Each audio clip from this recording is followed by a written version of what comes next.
Sorry, I ended up going live way later than I was supposed to. Um, Earlier I had a doctor's appointment, and when I had gotten home, I just went to sleep because I was exhausted.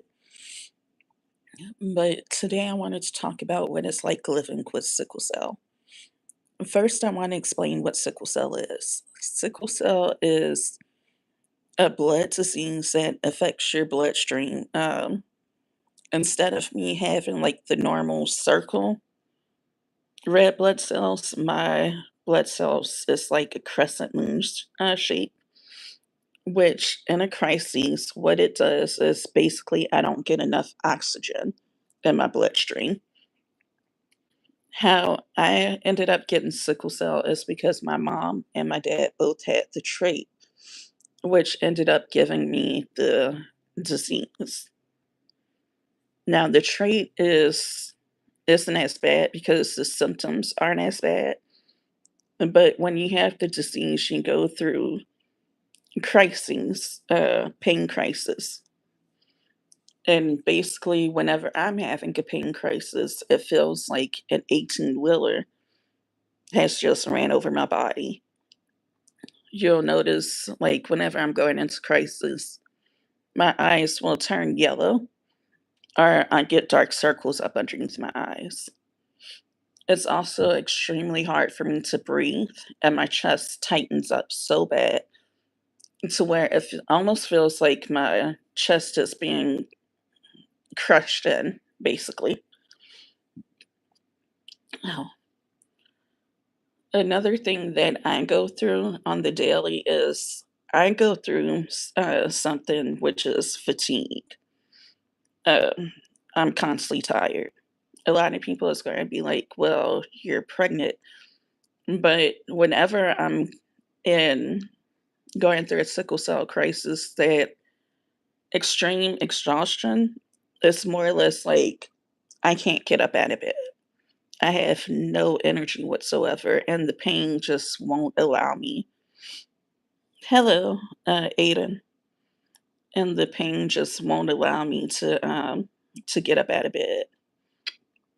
Um, Ouch. Another thing that I don't know if yeah, I'm all right, Aiden. Another thing too is like whenever I'm going through a sickle cell crisis, a lot of times you'll notice like my eyes, there'll be a yellowish tint, or also my skin, it'll be like a yellowish tintish color. Thank you. Um, and that's because, like I said, I'm not getting enough oxygen.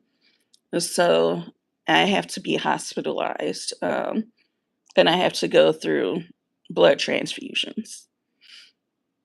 A lot of times, whenever I get hospitalized for my sickle cell, all right, I'll see you later. A lot of times, whenever I'm getting, a lot of times I have to get admitted for my sickle cell because I'm one of those people, like, honestly, I like to wait. So, because even though I'm going through extreme pain and everything, I just don't like the hospital setting or having to get poked a million and one times because now it's gotten to the point to where whenever I go in, which I'm supposed to have a port, y'all, but I don't listen. I'm not even going to lie to y'all. I really don't listen. And I was just scared about putting a port in because with the port, it would have to go like right up in this area. And then I'm scared about that because to me, it's like too close to my, heart. So, so what they do is they have to get something to where it's an IV, an ultrasound IV, to where they have to use the ultrasound so that way they can find my vein. And um, ouch, and put it and get an IV started. Um, the longest that I've actually stayed up in the hospital for my sickle cell was 6.5, almost 7 weeks that I can recall.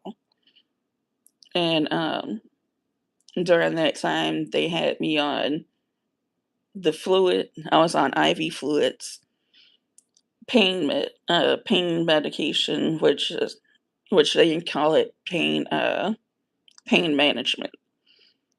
And I had an hematologist coming in and an oncologist coming in to see me. I actually have both. I have a hematologist and an oncologist that I have to see um, on the regular basis. My hematologist is to make sure that my hemoglobin doesn't get too low to the point to where my organs can start shutting down. And then my oncologist, what she's doing is, because I'm in the process after I have my baby, then I will be going through the stem cell transplant to where I will be going have it to go through chemotherapy. And I'll go through chemotherapy for a year. And hopefully, like, once the year is up, then they'll be able to do what they need to do. Hey, the life of grandma. Um, but yeah, but I'll be going through chemotherapy, and that's another thing that I'm scared about because of radiation. And like, from what I hear, a lot of people that go through chemotherapy, they lose all of their hair, and I don't want to lose my hair. And then also, I have children, and I'll also be having a newborn. So that's another thing that's terrifying to me, because if I'm not there for my babies, then who else is going to be there for them? You see what I'm saying? Um, let's see what else.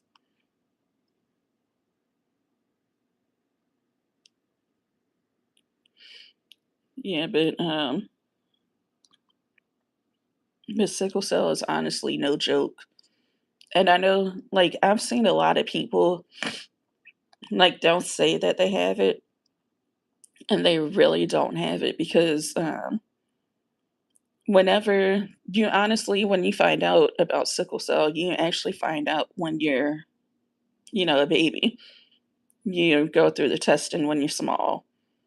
I my I was adopted, so my adoptive parents, when they took me to the hospital because I was going through extreme pain even as a little bitty toddler.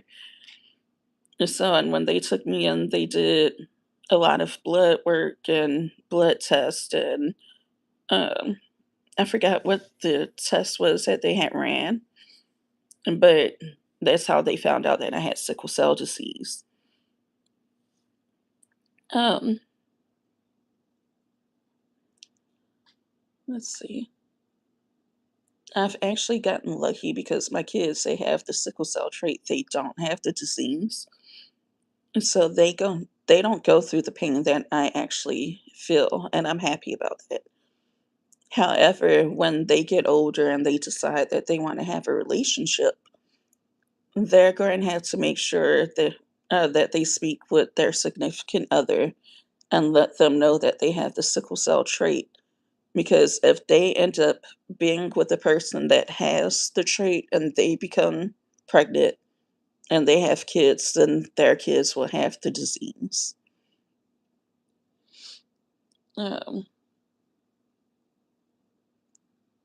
I don't know what else to say. Because, like I said today, like, I'm really not feeling good. My chest is actually hurting today.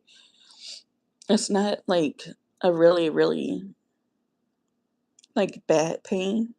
Well, it's not as bad as it would be if I was going into a crisis. I'll just say it like that. But but I do have to watch everything, and I have to make sure that I'm drinking a lot of fluids and staying hydrated. Um,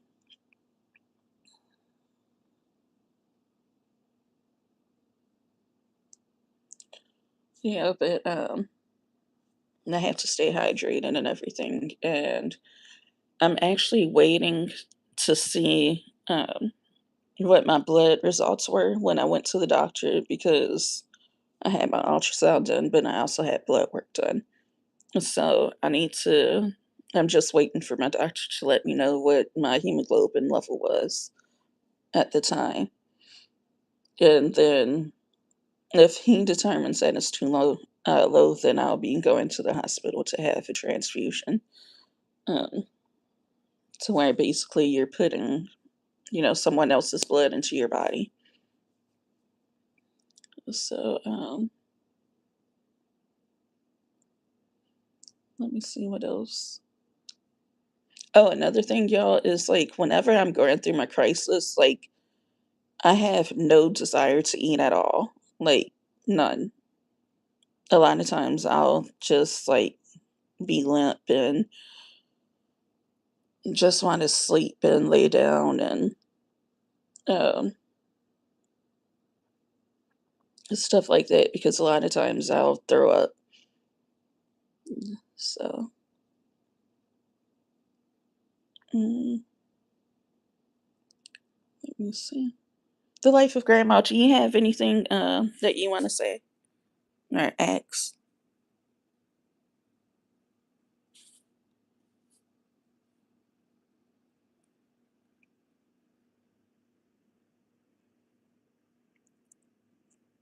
Mhm. Yeah, I really had to get used to this live because I'm not used to going live. Like, I don't mind doing videos or the shorts, but like lives, it's ugh, especially when you're not feeling good.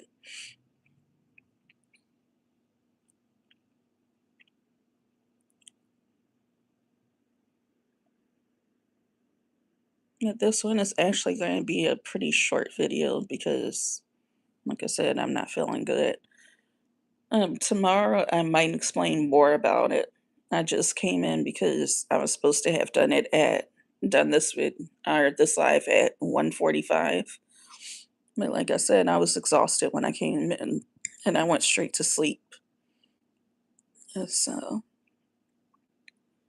but I'll talk to everybody tomorrow and I'll see y'all then.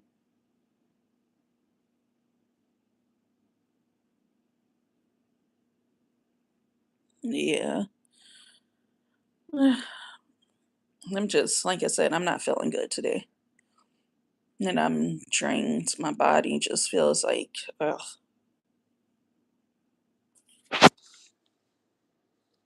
So, but I'll talk to everybody tomorrow and probably tomorrow I'll go more into depth. But I just had to go on and get this live out because I was supposed to have done it earlier. Thank you. I hope so too. All right, and I'll talk to y'all tomorrow. Bye.